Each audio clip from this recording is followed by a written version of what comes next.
My name is John Bean. The name of my paper is Five-Factor Asset Pricing Model. It was developed by Farmer and French. First, let's look at the background and the motivation. When we make investment in an equity market, portfolio return analysis is essential. The risk of misprediction could result in huge loss. In 1993, Farmer and French developed a three-factor model which provided a good tool to measure the risk. In 2015, Farmer and French updated their model to five-factor. The purpose of this paper is to measure which model is more efficient. First, let's look at the three-factor model. There are three factors in the model: MKT, SMB, and HML. MKT is the market return. SMB is difference return between small companies and big companies. HML is difference return between high BM companies and low BM companies. BM is an accounting ratio which equals to book value of a company divided by its market value. The theory assumes that portfolios composed of small companies or high BM ratios are likely to generate high returns compared with their opposite counterparts. For five-factor model, it is motivated by discounted dividend model. Here we show the equation for discounted dividend model. Price here refers to the estimated price for the specific stock. D1 is the dividend to be paid next year of the company. R is the discounted rate for the company. G is the constant growth rate of the company. D1 equal EPS1 multiply payout ratio. EPS1 means earnings per share for the next year, and the payout ratio refers to the percentage of earnings to be distributed as per dividends. In the following sections, the conception of five-factor model will be elaborated. I followed Farmer and French method to reproduce the result for North American market. I also did a statistical analysis including model regression analysis and factor spanning analysis. A statistical technique called GRS test will also be introduced. In the end, I applied the new method to Hong Kong markets and made some modification to the model. Now, let's look at the details of the model and the hypothesis testing. Here we showed the five-factor model formula. RIT refers to the return of portfolio I at time t.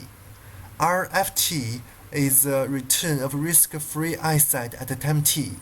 AI is intercept for portfolio I. BI, SI, HI, RI, and CI are coefficients for portfolio I. MKTT, SMBT, HMLT, RMWT, CMAT are factor returns. Besides MKTT, SMBT, HMLT, the two new factors are RMWT, CMAT. RMWT is calculated by return of portfolios composed by companies with robust profitability minus that of companies with weak profitability. CMAT is calculated by return portfolios composed by companies with low investment level, conservative, minus that of companies with high investment level, aggressive. When analyzing the model, LHIs, that is the left-hand side, and RHIs, right-hand side, are treated differently. First, LHIs portfolios are analyzed to figure out the pattern. Second, specific portfolios on RHIs are analyzed to get the factor returns. Finally, left-hand side portfolios are used to testify the efficiency of a five-factor model. Portfolios are constructed by different stocks according to different combinations of the four factors: size, book-to-market ratio, operating profit level, and the investment level. Because all stocks are from the same region, so here we ignore the market influence. Operating profit level is measured by company's operating profit divided by asset size. Investment level is measured by the change of asset size from T-2 fiscal year to T-1 fiscal year, divided by asset size of T-2 fiscal year. Composition of portfolios is adjusted at the end of July every year. There are 3 set RHIS portfolios with 25 portfolios respectively. The first set is created according to size and BM ratio. Listed companies are divided into 5 groups according to their capitalization and BM ratio. Then, companies in cross sections are chosen to form portfolios, which resulted in 25 portfolios. Following the same way, 25 portfolios of size to operating level and size to investment level are constructed. Here is the result. From horizontal perspective, portfolio returns seems to increase with higher operating profit level or BM ratios, but seems to have negative correlation with investment level. From vertical perspective, portfolio returns tend to decrease with higher size, that is, higher capitalization, which is consistent with our previous assumption. The methodology to construct RHIS portfolios are similar to that of RHIS, but instead of 5 multiply 5 matrix, we use 2 multiply 3 matrix to construct portfolios. That is, for size factor, there are only 2 degrees, top 90% and bottom 10%. For other factors, there are 3 degrees, bottom 30%, middle 40%, and top 30%. In terms of size, there are 2 types of portfolios, small and big. In terms of BM ratio, there are 3 types, value, neutral, and growth. In terms of operating profit level, there are 3 types, robust, neutral, and weak. And in terms of investment level, there are 3 types, conservative, neutral, and aggressive. Here I showed the formula to calculate SMB factor return. SMB is the average of 18 portfolios. Here is the formula to calculate HML, RMW, and CMA, and as you can see that they are average value of 4 portfolios. Here is the result. T mean is the t-value for calculated factor returns. Except MKT, other t means do not exceed 2 standard error, which means not significantly different from 0. The negative factor return for CMA implies portfolio returns are negatively correlated with the investment level, which is consistent with RHIS portfolio analysis. Before we move to the asset pricing test section, let's look at the factor spanning test first. It is a test to measure the correlation between the 5 factors. This is the result of the test. According to R-square value and t-value for intercept, I could not conclude that there is any factor redundant.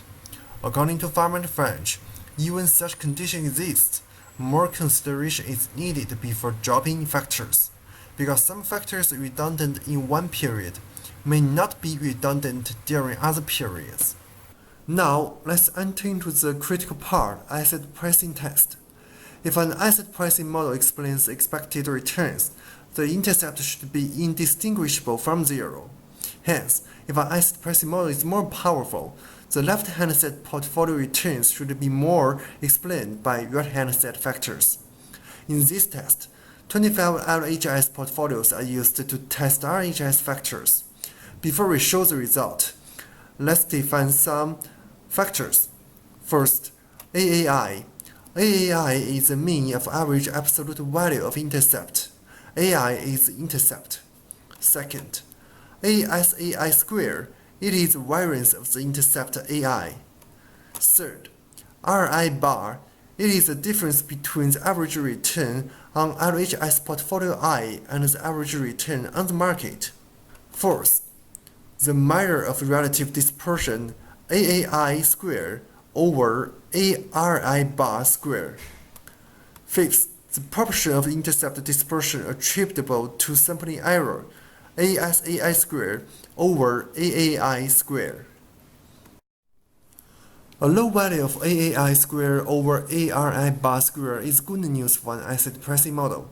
It says intercept dispersion is low relative to the dispersion of RHI's average returns. In contrast, a high value of ASAI square over AAI square is good news. It says much of the dispersion of the intercept is sampling error rather than dispersion of the true intercepts.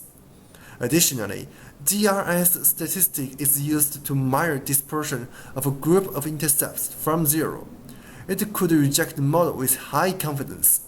More detail could be found in the appendix. Here is the result. R squared is kind of misleading here because both models enjoy a very high R squared value. But according to AAI and GRS, 5-factor is much lower than that of 3-factor model. So, in summary, it could be concluded that 5-factor is more powerful to explain portfolio returns in North American market. For the last part, I did some improvement and explore some extension use. Borrowing the concept of breakpoint analysis and considering 2008 financial crisis, I divided data to two phases, one before the financial crisis and one after the financial crisis.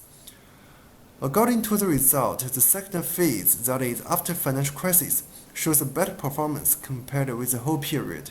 You can see the GRS for the second phase is 0.05, but for the whole period it is 0.09, and for R squared it is about 0.97, but for the whole period it is less than 95%.